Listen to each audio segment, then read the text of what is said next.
The 2018 to 2019 silly season was in my opinion the craziest one we've had in quite a while, seconded only by this 2020 to 2021 one. We never thought of teams like Norris and Ricciardo at McLaren, Perez partnering Verstappen at Red Bull, and many more. This year is going to be one to look out for, not only in terms of personal rivalries, but pretty much every team is going to have something to fight for internally. This is one of two videos on a big collab I'm doing with Ben from BMPH Racing, where we'll discuss which intra-team rivalries to look out for and why, what do they have to lose, and what could be the catalyst to set everything off. I'll link the video on the end screen so you can watch it after this one. Before we get going, if it's your first time on the channel, welcome! And equally if it's not, make sure you are subscribed and have clicked the notification bell so you don't miss any new uploads. Now without further ado, let's get into the video.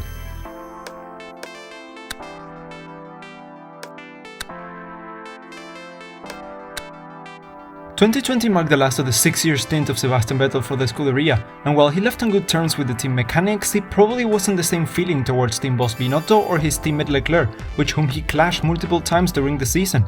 But 2020 is over, which means a new face is wandering around Maranello, the face of Carlos Sainz. The ex-McLaren driver joins Ferrari after a surprise announcement last year, and paired up with one of the most promising young talents on the grid, he will have a lot to prove.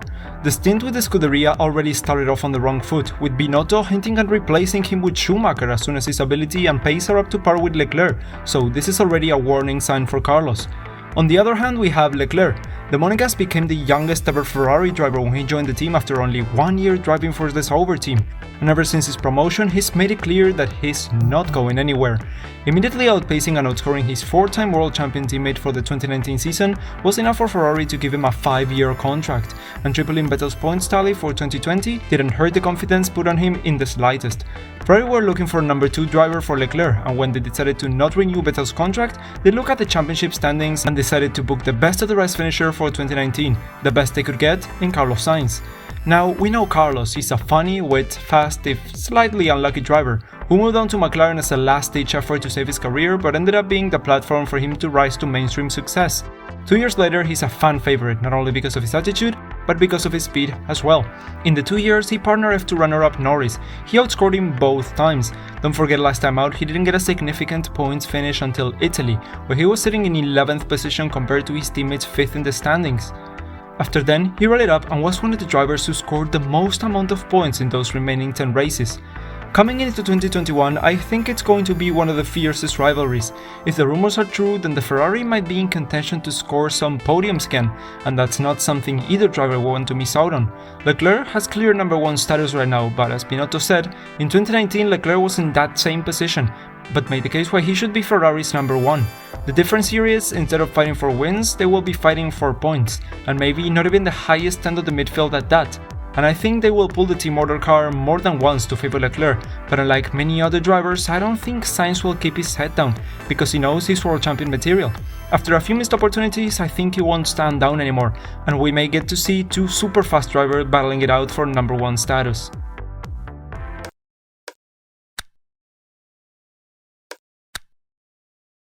This season will be a telling one for Red Bull's driver lineup, particularly their second seats. As a team desperately in need of a strong rear gunner to their lead driver, they sought after one of the most well-rounded, adaptable, and experienced drivers on the grid in Sergio Perez. The informed Mexican is entering the new season with a ton of momentum from the previous one, after winning the first race in his career. His standout performances caught the attention of Horner and Marco, who eventually signed him on a 1-year deal. Now, it's no secret that Max Verstappen has a history of completely annihilating his teammates. Being the driver on the other side of the garage can become so mentally draining that you start to doubt your own abilities and perform worse as a result.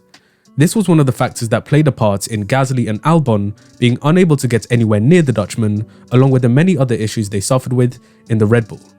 The difference in this case is that Checo has a lot more experience than the previous two, and will most likely not be flustered by Verstappen's speed. His tire management masterclass in Turkey last year was just one instance where he displayed this magician-like ability to preserve the life of Pirelli rubber.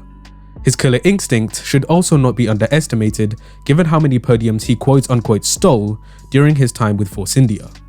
While he backs himself to even win a championship this season, he's gonna have to beat his teammate first. Perez himself acknowledged that it will be an incredibly tough challenge for him to even match Verstappen in 2021. Given he will also get just 1.5 days to test the RB16B in Bahrain, adapting to the car as quickly as possible will be the key early on. Red Bull's expectations, on the other hand, will be for him to play a solid number 2 role to Max. Someone who will consistently be there to disrupt Mercedes through strategy, as well as bag solid points for the Constructors' Championship. Checo will obviously be looking to do more than just be Verstappen's wingman. Therefore, it will be interesting to see how Red Bull will integrate him into the team to help bring the very best out of him. So, coming back to the opening statement, what will Checo's performance alongside Verstappen reveal to us this season? It will either prove that there are inherent problems with the second seat at Red Bull if a driver of Checo's caliber cannot suss out how to unlock the car's maximum potential, or Checo is the man Red Bull need for the foreseeable future until an academy driver like Yuki Tsunoda gains enough confidence and experience to make the step up to the senior team. Either way, it will be super interesting to see just how it plays out, and with that, back to you, Ryan.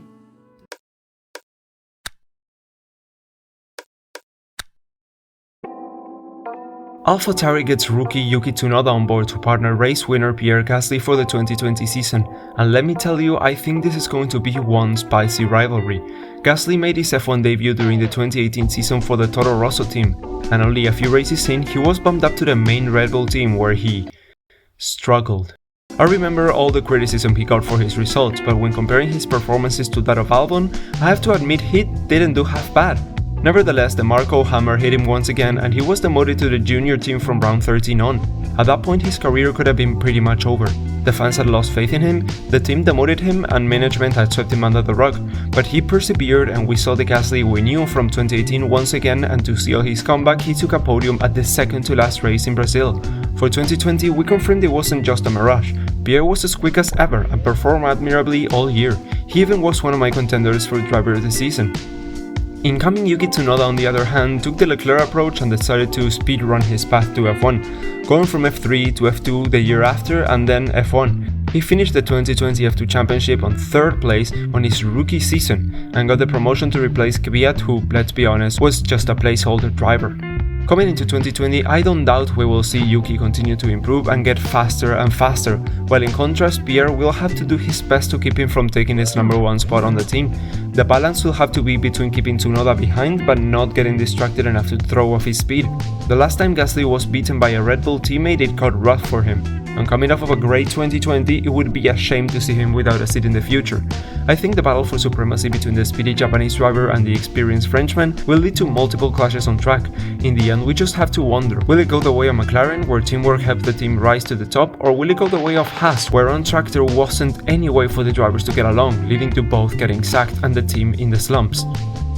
What do you think of these rivalries? Do you agree with our judgment or do you think otherwise? Let me know in the comments down below.